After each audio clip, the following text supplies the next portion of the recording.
In the vast and exciting universe of Star Trek, before the United Federation of Planets was established in the year 2161, space was filled with a variety of remarkable starships. Different species, including humans, Vulcans, Andorians, and Tellarites, created their own unique starships, showcasing the creativity and skills of their builders. These vessels were pioneers, exploring the unknown and often returning with tales of adventure and conflict. Unlike the more standardized ships of Starfleet that emerged later, the starships from this earlier era featured diverse shapes and designs, reflecting the distinct cultures of their creators. Let us take a look at the 10 largest starships that were built before the Federation. Our first entry is Teleride Cruiser. Now, Teleride warships are relatively smaller compared to some other Starfleet vessels. In the Star Trek universe, especially during the Star Trek Enterprise era, these ships show off the Tellarites' practical, no-nonsense attitude and their knack for engineering. They are pretty bulky and tough, built to take a beating. This matches their reputation as skilled, somewhat headstrong engineers and traders who aren't afraid to get into a scrap when needed. At number 9, D4 Class. The size of the D4 class can be a bit nuanced due to different interpretations across various Star Trek media and non-canon sources. However, focusing on the Star Trek Enterprise era design and established fanbase schematics, D4 class is approximately 205 meters long and has a crew of around 300. The D4 class Klingon ship is notable for its aggressive, angular design, powerful weaponry, and unique firing patterns. It also serves as a predecessor to the more famous D7 class, pioneering the command pod forward design that became a standard for Klingon warships. Coming at number 8, D5 Class. The size of D5 class is approximately 210 meters long. There are some inconsistency in the exact length, with one source citing 155 meters. However, the 210 meter length is more commonly accepted, especially when compared to other models created for Star Trek. The D5 class, specifically in the Star Trek Enterprise era, is noteworthy for being a powerful, heavily armored battlecruiser capable of orbital bombardment. It was designed to be easily superior to the Enterprise and possessed disruptor beams and cannons, as well as torpedoes. Additionally, the D5 class had a tanker variant modified with additional deuterium pods. NX Class. Ships belonging to this class are approximately 225 meters long and 136 meters wide. The NX class Starfleet ships, most notably the Enterprise NX-01, were special because they were the first to utilize a Warp 5 engine, allowing humanity to explore beyond neighboring star systems. This was a crucial step in establishing Starfleet's presence and paving the way for the formation of the United Federation of Planets. The NX class also served as a testing ground for many technologies later adopted by Starfleet.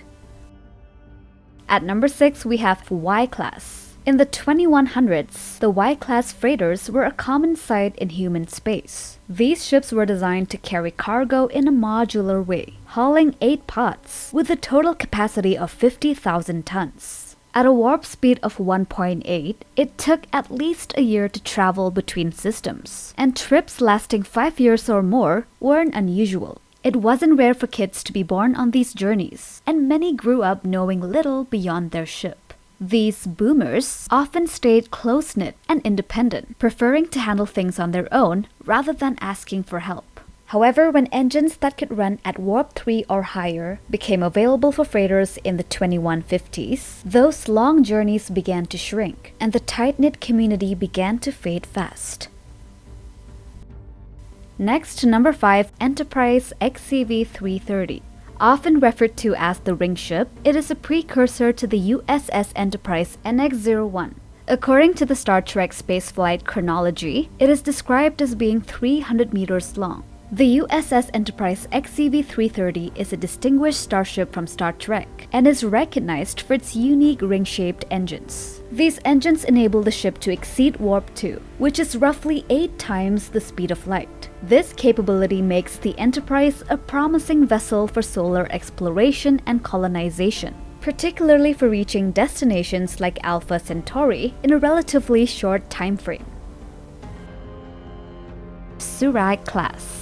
Now, the Surak Class is a 350-meter-long combat cruiser. In general, it was a significant size for its era, with the Constitution-class Federation ship being slightly shorter at 289 meters. This class of starship was designated by the High Command as a science vessel as early as 2136. And also, it was utilized as a combat cruiser into the mid-22nd century. The Surak class was among the fastest in the Vulcan fleet, capable of reaching Warp 6.5 in its science vessel variant and Warp 7 in the combat variant. This class exemplifies 22nd century Vulcan design, showcasing their advanced technology and logical approach to shipbuilding.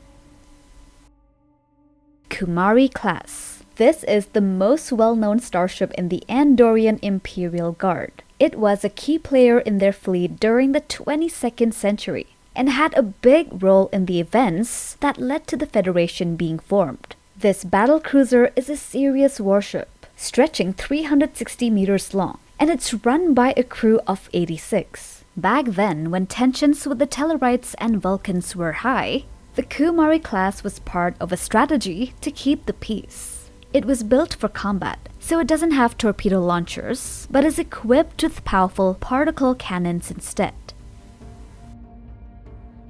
Chiron Class. The Chiron Class starship is larger and more heavily armed than the Surak Class. It measures approximately 600 meters in length, making it comparable in size to later Federation starships such as the USS Enterprise D, which is around 642 meters long. This substantial size positions the Chiron as an exceptionally powerful vessel for the 22nd century.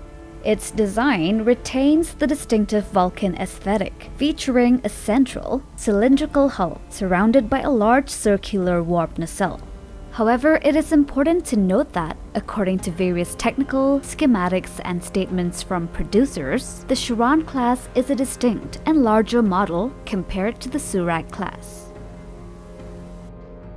And our number 1 is the Dira Class. The Vulcan Dira Class dreadnought is a huge ship, measuring about 600.85 meters long, 286.17 meters wide, and 222.4 meters tall. According to the Tarn Fleet Command Wiki, it has 13 decks and usually has a crew of 150. This class of starship is pretty special for the Vulcans because it can work as both a combat cruiser and a science vessel. It was created in the early 22nd century and was still around into the 25th century, serving the Vulcan High Command and later the coalition of planets during the Earth-Romulan War. And that is all for today. Thanks for watching and catch you in the next one. Take care.